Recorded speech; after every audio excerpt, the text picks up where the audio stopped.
nõnda, nimi on mul Jüri Rass, tulen firmast Novark Grupp aktsiaselts, olen selle juhatuse esimees, asutaja, aktsionär ja igasugused tiitlid. Võiks öelda, et see on minu ainukene töökoht olnud, tegelikult teine töökoht, enne ma olin TTÜ-s. 25 aastat oli selle firma nimi EARENG, ehk te teate, nüüd on Novark. Ja mul paluti siin rääkida digitaalehituse klastrist, teen väikese paranduse Järgole, et päevakavas on tema nimetus innovatsiooniklaster, aga me nimetasime ta digitaalehituse klastriks. Ja miks me seda tegime? Ma vaatan mõnda asja võib-olla ka oma firma vaatevinklist, sest need klastrid kõik on ju, me peame ikka arvestama, see on ka meie äri. Me ei saa nii palju raisata oma aega asjade peale, mis tegelikult meile raha sisse ei too. Ma väga tänan, siin on ennem ka olnud juttu leadershipist ja juhtimisest, ma väga tänan MKM-i ehk Majandus-Kommunikatsiooniministeeriumi, kes tegelikult andis sellele alttõuke. Kuid sisuliselt tegelikult tõesti firmad on sinna kokku kogunenud, firmad ajavad ühist asja, mõnes mõttes võib-olla see on ka natukene nagu maailma parandamine, aga tegelikkuses meie saame aru, et üksinda tehes meil kas või seesama PIM, mida me oleme 8 aastat tegelikult juba kasutanud, mis meie firmas on 100% sees, üksinda tehes on sellest asjast pool tolku. Ja pool raha jääb meil sellest asjast saamata, ehk teiste sõnadega pool võitu, mis võidaks meie või võidaks ühiskond, läheb raiskusest, me ei kasuta seda lõplikult. Kaar, ta on ilusti arhitektuurne kaar, insenerikaar, rooduses, joonisel, kaar ühendab osapooli. Ja sellepärast on see kaar ka meie sümboliks. Aga tänaseks päevaks ma võtan ta kaasa, selle kaare. Ma räägin sellest kui ehituse elukaarest. Ehituse elukaar, nagu te siis teate, algab ehituse väljamõtlemisest ja lõpeb teine ots siis ehituse kuni lammutamiseni välja. Nii, see kahjuks video nüüd tõesti ei tööta, ma saan aru, muusikat ei ole, aga võtsime kätte, tegime konverentsi aasta aega tagasi. Selle konverentsi me nimetasimegi, tulime välja uue brändiga, nimetasime oma 25-aastase firma nime EARENG-i Novargiks. Ja seal oli üks peaesineja, Paul Morell. Tema oli Ühendkuningriikide valitsuse juures nõunik selle teemal, kuidas kogu riik, kogu ehitusvaldkond PIM-ile üle minna. Ühest küljest ta töötas koos kolleegide ja väga paljude partneritega välja mitu strateegiat, sealhulgas ka PIM-i strateegia. Teisest küljest ta aitas seda juurutada ja seda ühiskonda sisse viia. Ta oli meil konverentsil ja ta tuli siia soovitustega meie valitsusele. Muide, sinna oli väga raske sisse saada, kuigi oli ette kõik juba kokku lepitud. Mis oli põhjus? Sellist inimest vastu panna meil Eestis ei olnudki selgus. Tähendab, meil ehituse valdkonnas, mis moodustab umbes 10% kogu produktist, ei ole mitte ühtegi inimest tegelikult, kes seda juhiks, suunaks, kirjutaks strateegiat või mõtleks, mis edasi saab. Tema tuli, saime lõpuks kokku, Urve Palo ei olnud kohal, aga olid osad teised inimesed. Ja siin ta siis rääkis, mis tema meelest me peaksime tegema inglise keeles, eesti keeles. Ta arvas, et tuleks panna kokku organisatsioon, võib-olla mingid alged on meil siin Eestis olemas. Loo visioon, tõsta teadlikkust, kasuta kogu avaliku ja ka erasektori potentsiaalis. Tegelikult edasimineku tuhin on firmades ja ühiskonnas olemas. tegevuskava, õpistandardid ja juriidikad, sest väga paljud asjad on selle taga, kuidas meil seadused ja normid lubavad. Kui norm ei luba, või mitte ei luba, norm ei soodusta PIM-i, siis tegelikult see asi ei lähe tööle. Ta läheb nagu üksiku firmade, üksiku tegevustega, aga kogu ühiskond või kogu riik ei lähe asjaga edasi. Jälgi protsesse, ole rajaleidja, ole eestvedaja, paku juhtimist, paku leadershipi, väga hea sõna, mis täna jälle siin kõlas. See leadership on palju hoopis midagi muud kui eesti sõna juhtimine. Siin on edasiviimine, kaasatõmbamine, visiooni loomine ja muud niisugused asjad. Ning ole järjekindel. Kuidas see Paul Morelli tööl veel käis? Ta tegi seda tööd umbes 3 aastat koos grupi inimestega, 2 korda aastas ta kandis Ühendkuningriikide valitsusele ette, mis selles vallas on toimunud. Ta võttis kokku, ta analüüsis, neid tegevusi oli mitmeid, neid gruppe oli mitmeid, aga kuskil koha peal toimus selle asja juhtimine. Ja meil niisugust asja ei ole. Asi pole nüüd nii kurb, et ainult lilled on järgi jäänud ja inimest ei ole, eks ju. Meil need inimesed on olemas, aga tuleks panna keegi seda asja nüüd koordineerima. Ja koordineerima just ideede, visioonide ja strateegiate abil. Nüüd tulengi siis klastri juurde. Seal eespool on väike nagu ajalugu, idee, kaose juhtimine, ühisosa, strateegia asutamine, EAS-i tugi. See kaose juhtimine mulle väga meeldis see sõna, sealt tuli sealt välja. Et kujutage ette, kui nüüd esimene kord MKM-is kutsuti kohale 120 osalejat, no umbes nagu siin, panna teha midagi ühist. Igal ühel olid omad ideed, omad mõtted. 120 aja jooksul järgi 80, 40, 20, vahepeal oli veel vähem, vahepeal oli ligi 10 firmat, aga need 10 firmat olid selle asja süda või idu. Ja paar nädalat enne siis asjade lukku panemist tuli veel 10 kord juurde. Me tegime hetkeolukorra analüüsi, me määrasime missioonid, visioonid, paar sõna sellest ka hiljem, tegevuskava, me asutasime digitaalehituse klastri sel aasta või MTÜ sel aasta juulis, klastrilepingu sõlmisime augustikuus, EAS tegi selle rahastamise otsuse nüüd, ma ei tea, 2 või 3 nädalat tagasi, arvutage. Klastri taotluse oli umbes paarkümmend, umbes 10 sai selle lati alt või ülevalt läbi, kuidas pidi võtta. Nii et meil oli õnn nagu ka läbi saada. Ja toimub veel väikene periood, kus lahendatakse, ma ei tea, juriidilise probleemi või keegi ütleb, et tema klastri ka pidanud saama sinna. Need leping sõlmitakse meil 26. novembril, need tegelikult me oleme alles poole peal, me justkui ei saaks alustada, aga tegelikult me oleme juba alustanud. Sellepärast ma räägin natukene, mida see klaster teeks. Ta on digitaalehituse klaster, tema põhiline eesmärk on PIM ellu viia, ühiskonna viia, ehitusse viia ja sellest PIM-ist on saanud meil juba järgmine sõna, see on Virtual Design Construction Management, mõnes mõttes paneme ühe tähe juba juurde, nii et facility management on seal veel otsas. Me keskendume kogu sellele elukaarele, mis mul oli alguses pilt.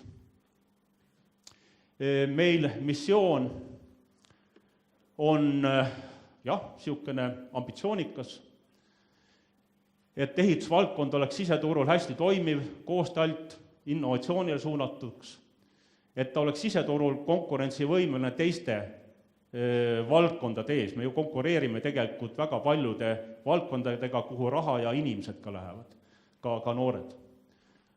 Mingi IT-sektor või biomehaanika või ma ei tea, on palju asju veel.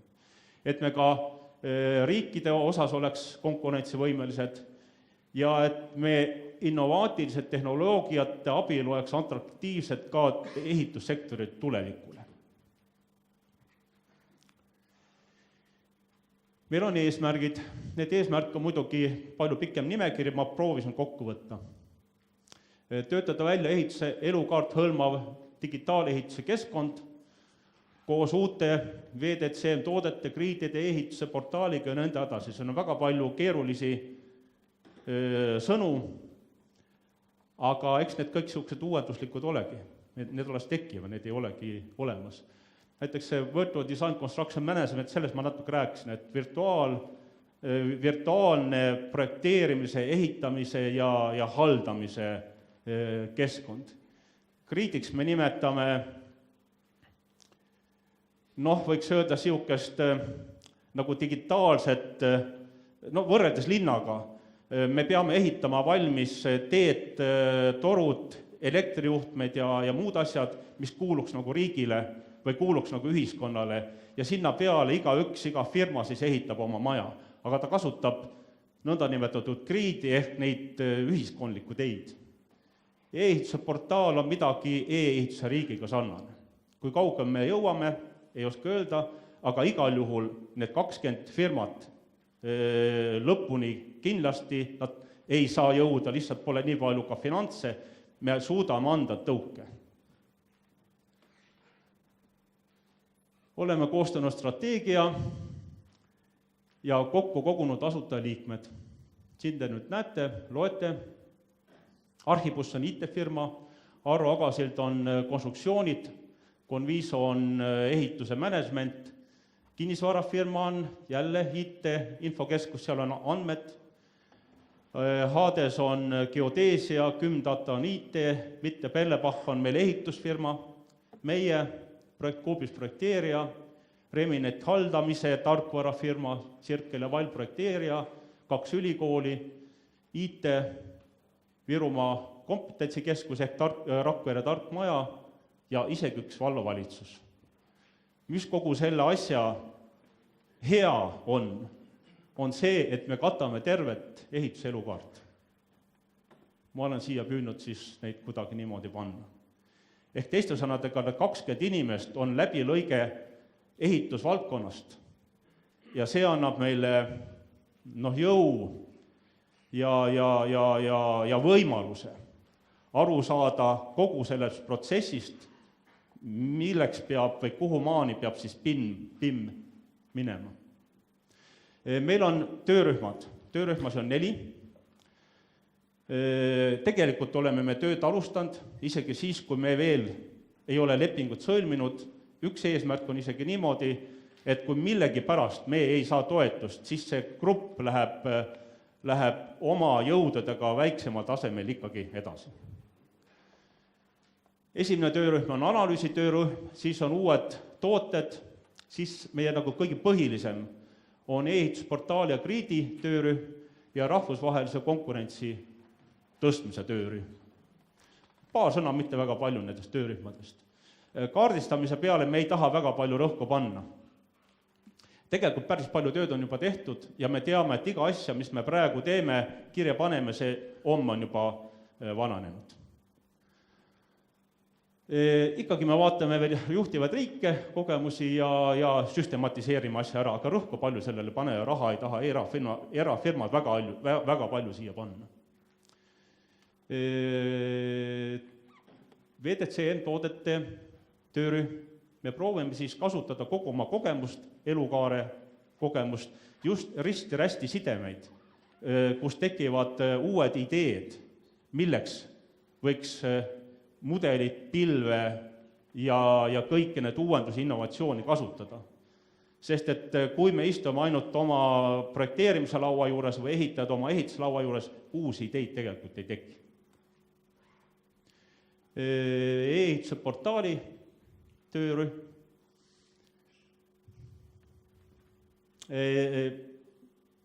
Võib-olla see skeem isegi iseloomustab paremini, see nagu te teate, on nüüd meie riigi nõndanimetatud informatsioonisüsteem, mida me kõik kasutame.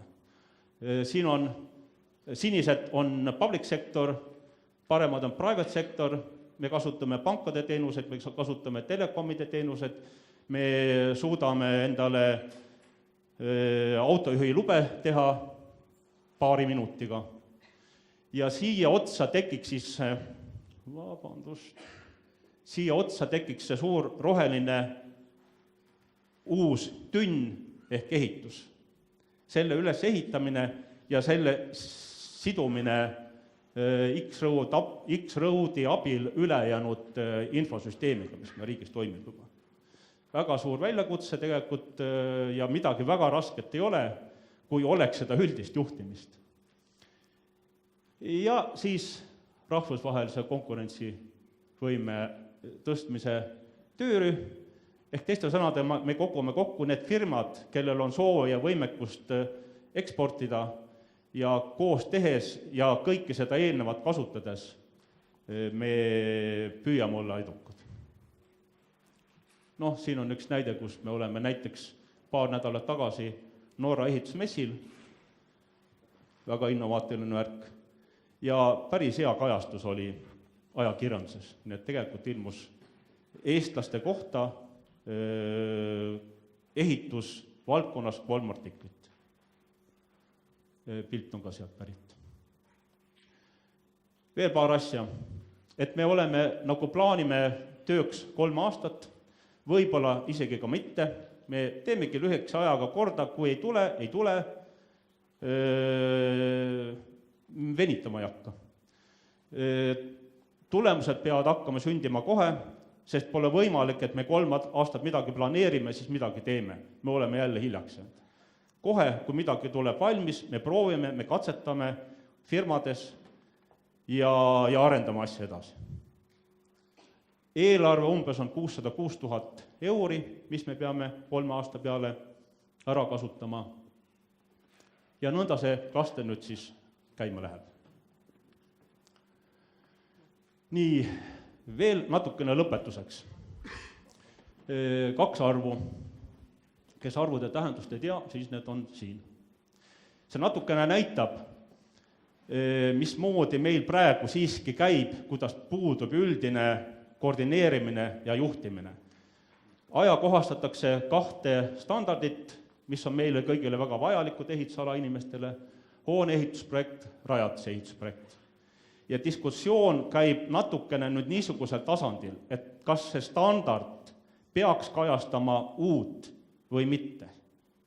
Ja kõlama on jäänud vähemalt standardi töögruppi juhtivatel inimestel, et see standard peaks kajastama meie tegevust ükstapuha, mismoodi me seda teeme. Kas me teeme seda digitaalselt, teeme selle paberi peal või kirjutame savitahvlile. Ja siin tegelikult on sees varjatud oht, et me kirjutame asjadesse sisse, kui meid koos ei juhita. Probleeme, mis panevad arengu seisma. Näiteks sama töörühm, kes praegu teeb, tema väide on säärane, me oleme väga palju diskuteerinud, väga toredad mehed kõik. Nad väidavad, et meie töö lõpptulemus on head ehitusjoonised. Nagu on õige, aga tegelikult ei ole. Et kui küsida teie käest, kes te olete praegused üliõpilased või teie, kes te olete endised üliõpilased, praegused arhitektid, insenerid või tulevased arhitektid, insenerid, tõesti, milleks te õpite? Kas te õpite tööjooniste tegemise jaoks? Sest et tegelikult see elukaar jääb poolikuks.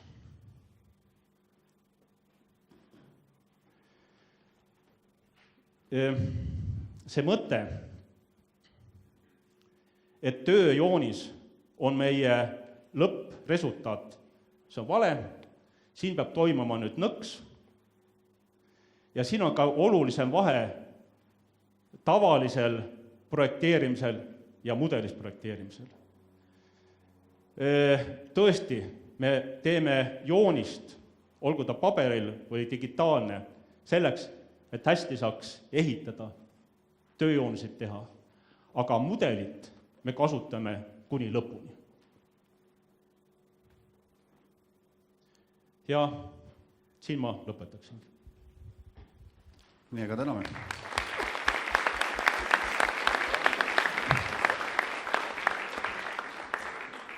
Nii, 2 küsimust.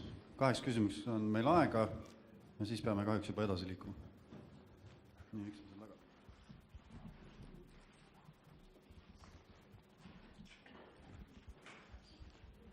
Mul selline küsimus, et teie presentatsioonis oli üks slaid või koht, et te järgite siis niinimetatud digitaalehituse liiderriikide kogemusi, oli midagi sellist. Minu küsimus on see, et keda te siis peate nendeks riikideks või milliseid riike? Hästi lihtsalt öeldes ja kiirelt. Ma arvan, et Ameerikas ja Singapuris on need asjad kõige paremini edasi läinud. Seal tõesti protsentuaalselt kasutatakse kõige rohkem. Ma ise olen seoses oma töödega käinud väga paljudes teistes riikides ka. Nagu ma rääkisin, meil UK inimesed on siin külas käinud, me oleme Norras käinud, me oleme Soomes käinud, Soome on ka päris hea tasemel. Aga tegelikkuses need tasemed on kõik alles alguses. Me ei ole nendest karvavõrki maha jäänud, vähemalt kui ma jälgin oma firma tegevusi. Meil oleks õige aeg teistest ees olla. Et kui nüüd oli vastus, siis oli.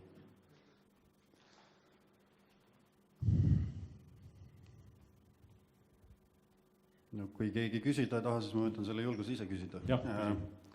Ma vaatasin seda nimekirja, kes teil seal oli kokku vist 20 ettevõtet. Jah, 19. Ma ei ole kindel, ma ei taha Reminetile liiga teha, aga mulle jääb mulje, et tahetakse arendada infosüsteemi.